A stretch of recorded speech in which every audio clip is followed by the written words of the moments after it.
Ang Panginoon. Amen. So tayo po ngayon ay nagdiriwang ng dakilang kapistahan ng San Pedro at San Pablo. So bahagi ho. Ngayon ay tutusin bukas, 29. Pumatak naman ang araw ng linggo. So, hindi ko sa lahat ng pagkakataon ay pumapatak ito sa araw ng linggo. So, bahagi yun ng pagkilos na nawa ay maunawaan natin ang ilang mga paanyaya. Bagaman ito may sariling kapistahan si San Pedro, yung tinatawag natin luklukan ni San Pedro. Si San Pablo ay meron din sariling kapistahan. Yung tinatawag natin yung kanyang conversion, yung pagbabalik loob ni San Pablo. So, pero sa pagkakataon na ito ay kapistahan nila pareho, si San Pedro at si San Pablo. Kung tusin po si San Pablo, hindi kasama yan sa original na 12 alagad. Kasi yan ay tinawag lamang ng Diyos pagkatapos ng kanyang pagkamatay at muling pagkabuhay. Sa bahagi ho na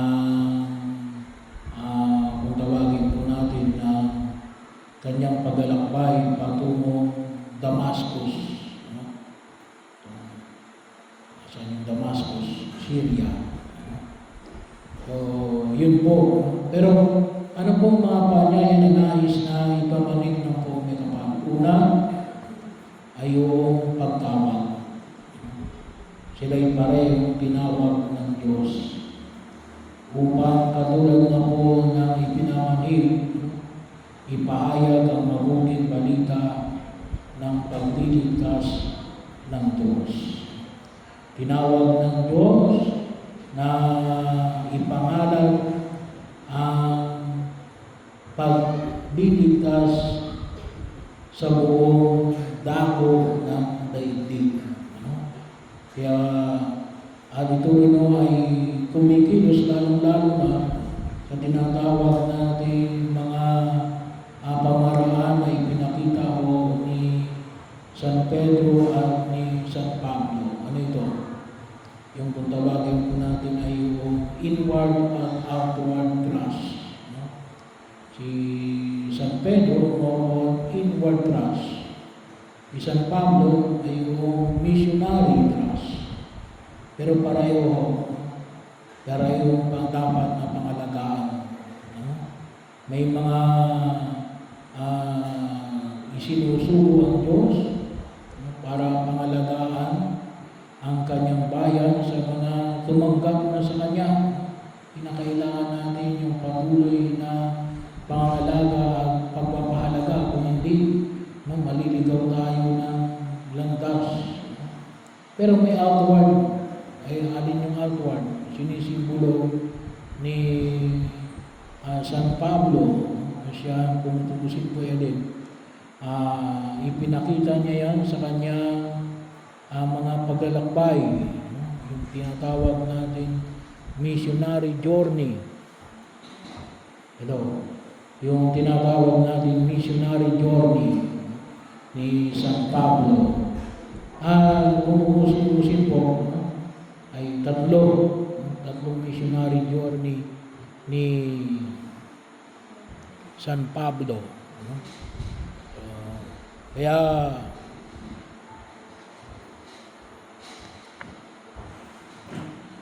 bahagi ho, malalam.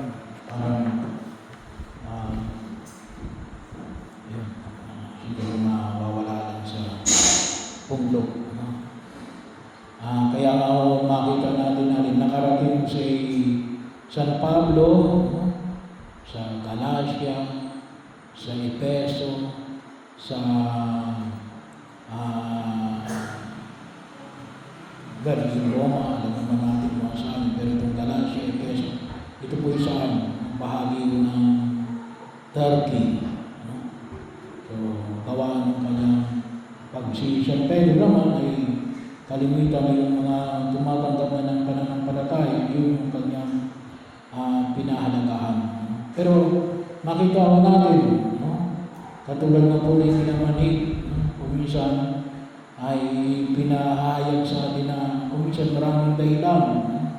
Pero yung pinahayag ko sa yung the urgency, kinakailangan, huwag ka munang makipagpabiyang sa daan, na kahit na ililibing na yung mahal mo sa buhay, hindi na kinakailangan na bumalik ka sa iyong mga kamag-anak para magpaalam sa napakahalaga yung pagpapahayag ng mabuting balita ng kaligtasan. At maliwanag na ito yung pangalawang thrust ng simbahan, inward at outward. Pwede yung paanyaya, kasi ngayon, yung tinatawag ko ng pagkakataon lahat, kasi ngayon ng kolekta, ay ipapadala natin sa diocese, and then yung sa diocese, ipapadala sa Roma. Para saan? Para po sa mga programa ng Santo Papa, charity works. Ang tawagin natin ay St. Peter's Pence. So bahagi yun, makatulong tayo para patuloy na may palaganap ng mabuting balita ng pagliligtas ng Diyos at maging bahagi ng pagtulong natin, lalo-lalo na doon sa mga nangangailangan. No? Kaya yun po ang huwag natin kalimutan. Pangalawa, ay yung ipinahayag ni Jesus na ito, kinakailangan ginagabayan tayo ng Espiritu Santo. Yung pagkilos natin ay gawa ng pagkilos ng Espiritu ng Diyos. Kaya napakahalaga yung makinig tayo sa bulong ng Espiritu Santo. Lalo-lalo na sa pangalaga ng ating Santo Papa. Sapagkat yun ang nagbibigay ng direksyon kung saan tayo patutungo, kung ano yung dapat natin bigyan ng diin, lalo-lalo na ngayong kasalukuyang panahon. Bagaman sabi na natin, yung ating pananampalataya ay isang pananampalataya na nakabase sa ating kalinangan, sa teknolohiya na ginagamit natin. Pero higit sa lahat, huwag natin kalimutan yung pagkilos ng Espiritu Santo. So sa paanong mamaraan sa itinulong po natin ngayong panahon na ito na jubileo at saka na tinatawag po natin ngayon ng Synod on Synodality, yung tinatawag natin yung pakikinig at pakikiramdam natin sa bulong ng Espiritu Santo. Mahalaga yung tinatawag natin conversation with the Spirit. Siguro mo maririnig ninyo, pakipagtalastasan sa Espiritu Santo. Kaya napakahalaga yung elemento ng pakikinig. Napakahalaga yung elemento ng pakikinig. Sabi nga ng isang philosopher ay yung mismong pakikinig, attention, kapag ikaw ay nagbibigay ng attention, lalong-lalo doon sa nagsasalita, Kaya nga kahit na o yung desiderata, sabi, even the fullest something to say, ay hindi lamang o yun respect, but it is also a moral act. Bahagi o na hindi ka lamang nakikinig sapagkat hindi ka bastos. Ngunit ikaw ay nakikinig kundi ikaw ay marunong magpahalaga sa bawat katatayuan ng tao.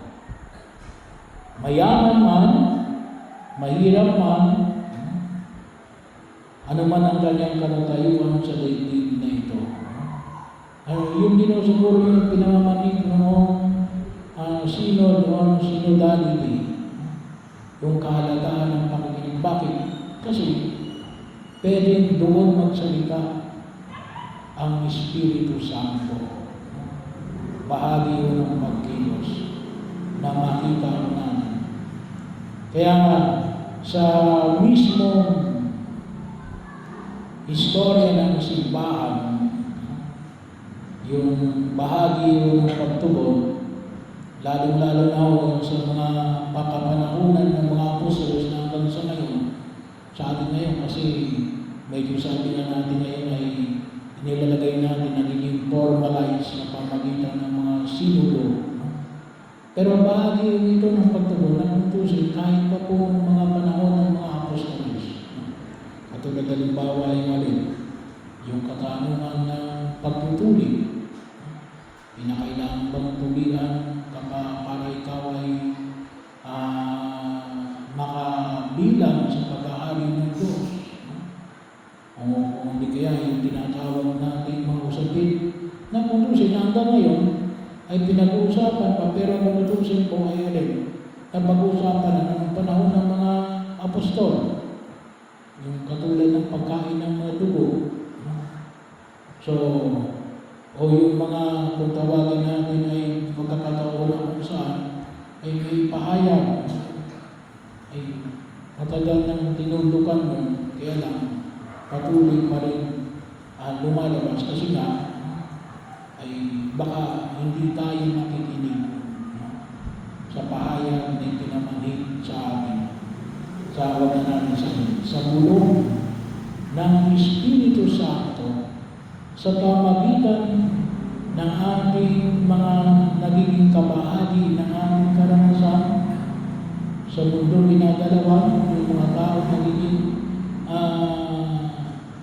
kapag nilay-nilay natin yung mga pagkakataon at sitwasyon na pinabibilangan natin ngayon, ang mga pamantayan ng simbahan, katulad halimbawa ng usapin din halimbawa sa cremation, ay yan po ay na nakikinig yan, kahit na yung mga pinuno ng simbahan na makita natin without degrading, na hindi sinisira yung pangunahing katotohanan na pinahalagahan natin. Bahagi yun, yung tinatawag natin mga basic truths of the Church.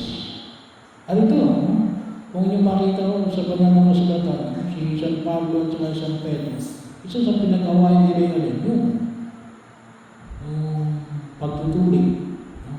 Kinakailangan bang tuliin ang isang mananampalataya na Grego, halimbawa, o hindi Hudyo, na gustong maging isang tagasunod ni Kristo. So, pero ito, idulog din natin yung espiritu na ito na ipinamanig ni San Pablo at ni San Pedro na patuloy na gumabay sa ating pagkilos na makita natin ang bulong ng Espiritu Santo.